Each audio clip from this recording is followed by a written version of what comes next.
Doctor BR Ambedkar Konaseema జిల్లా ఐపోలవరం మురమళ్ల మాణిక్యాంబ సెంటర్లో ముద్రగడ పద్మనాభం సంస్మరణ సభను నిర్వహించారు. ఈ సందర్భంగా ఆయన చిత్రపటానికి పలువురు నాయకులు, అభిమానులు, స్థానికులు పూలమాలలు వేసి ఘన నివాళులర్పించారు. సంస్మరణ సభలో కాపు నాయకుడు దూలిపూడి చక్రం మాట్లాడుతూ ముద్రగడ పద్మనాభం ప్రజా జీవితంలో తనదైన ముద్ర వేసుకున్నారని పేర్కొన్నారు. ప్రజా జీవితంలో ఆయన అనుసరించిన విధానం, ప్రజల పట్ల చూపిన నిబద్ధత భావితరాలకు స్ఫూర్తిదాయకమన్నారు. ముద్రగడ పద్మనాభం ఆశయాలను కొనసాగించడమే ఆయన నిజమైన నివాళి అని వక్తలు పేర్కొన్నారు. మురమళ్ల మాణిక్యాంబ సెంటర్లో జరిగిన సంస్మరణ కార్యక్రమం భావోద్వేగ వాతావరణంలో సాగింది. కార్యక్రమంలో వివిధ రాజకీయ పార్టీల నాయకులు, ప్రజాప్రతినిధులు, సామాజిక సంఘాల ప్రతినిధులు, ఆటో సంఘాల నాయకులు, ముద్రగడ అభిమానులు, కార్యకర్తలు, స్థానిక ప్రజలు పెద్ద సంఖ్యలో పాల్గొని నివాళులర్పించారు. ముద్రగడ పద్మనాభం గారు అకాల మరణవార్తని అందరూ చాలా బాధాకర విషయంగా భావించి నిన్న జరిగి తెలిసినప్పటికే మాకు చాలా లేటుగా అయింది. ఈరోజు అందరూ కలిసి వచ్చి ఆయనకి ప్రగాఢ సానుభూతిని తెలియజేయడం జరిగింది. మనకు సహకరించిన వ్యాపారస్తులు కానీ, మన షాపులు, మన కులస్తులు అని తేడా లేకుండా అందరూ సహకరించారు.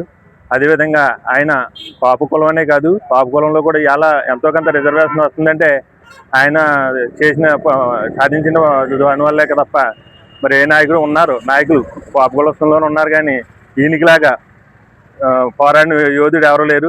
అలాగే ఇతర కులాల విషయంలో కూడా ప్రతిదానికి ముందుండి ఆయన ఏదనుకుంటే అది సాధించే వరకు పట్టు విడవకుండా చేసుకొచ్చారు.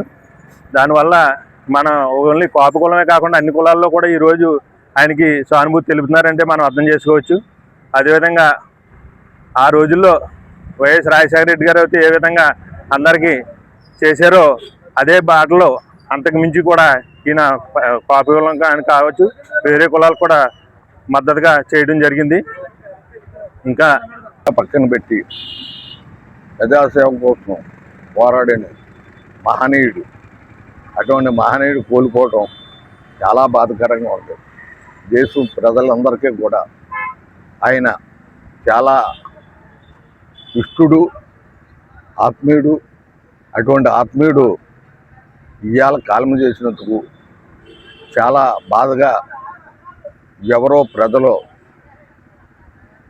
ఆ కులం ఈ కులం కాకుండా అందరూ కూడా ఆయన్ని మహానుభావుడు కోల్పోయాడు.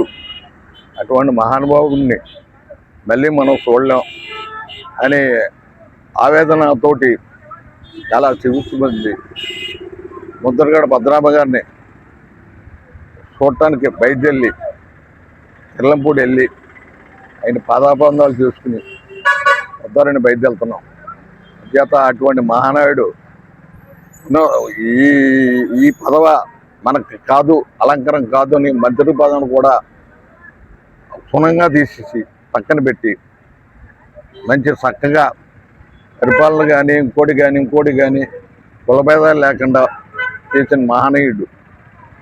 ఇక్కడ అంబేద్కర్ బొమ్మను పెడితే కూడా మనకి ఏంటి అంబేద్కర్ అందరివాడు అనే మాట మాట్లాడుతూ నడుస్తూ ఇవాళ ఆయనకి మరి ఈరోజు ప్రజానాయకుడు, ఉద్యమ నేత, పేద బడుగుల బలహీన వర్గాలకు పెన్నిదైనటువంటి శ్రీ ముద్రగడ పద్మనాభం గారు అకాల మరణాన్ని చిందిస్తూ ఐపోలవరం మండల ఆటో కార్మికులందరూ కూడా ఘనమైన నివాళులు అర్పించడానికి మరి ఆయన వేదిక వరకు వచ్చాము. మరి ఆయనకి గొప్ప నాయకుడు. మరి కాపుల్లో రంగా గారి తర్వాత కాపుల ఆత్మ గౌరవాన్ని రంగా గారి అనంతరం ఈ రాష్ట్రంలో, ఈ దేశంలో కాపుల ఆత్మ గౌరవ పోరాటాన్ని చేసిన మహానాయకుడు ముద్రగడ పద్మనాభం గారు. కాపుల్లో ఉన్న నిరుపేదలకు రిజర్వేషన్ల పోరాట సమితితో వాళ్ళకు విద్యా హక్కులు, ఉద్యోగ హక్కులు కల్పించాలని, ఆ పేదలను కాపాడాలని, ఆ కులాన్ని, ఆ పేదలను మేధేసుకుని పోరాడి తను నిరంతర పోరాటం చేసి ఈవేళ. అందరికీ నమస్కారం అండి. ఐపోలవరం మండలం అంబేద్కర్ కోనసీమ జిల్లా ముమ్మడివారి నియోజకవర్గం అండి. ముద్రగడ పద్మనాభం గారు అకాల మరణాన్ని సృష్టిస్తూ యావత్ జాతి కాకుండా ఇతర కులస్తులు కూడా మా నియోజకవర్గంలోని ముద్రగడ పద్మనాభం గారికి సంఘీభావం తెలియజేస్తూ శ్రద్ధాంజలి కట్టించడం జరిగిందండి. ఆయన ఒక జాతికే కాదు అన్ని కులాలకు కూడా మంచి చేసిన వ్యక్తి అండి. నిరుపేదలను కూడా అందరినీ ఆదరిస్తూ ఒక దేవుడి కింద చూసే వ్యక్తి అండి. ఆయనకు ఆత్మశాంతి కలాలైన కుటుంబ సభ్యులకి ప్రగాఢ సానుభూతి తెలియజేస్తూ ఇట్లా ఐపోలవరం మండలం మురమల్లండి.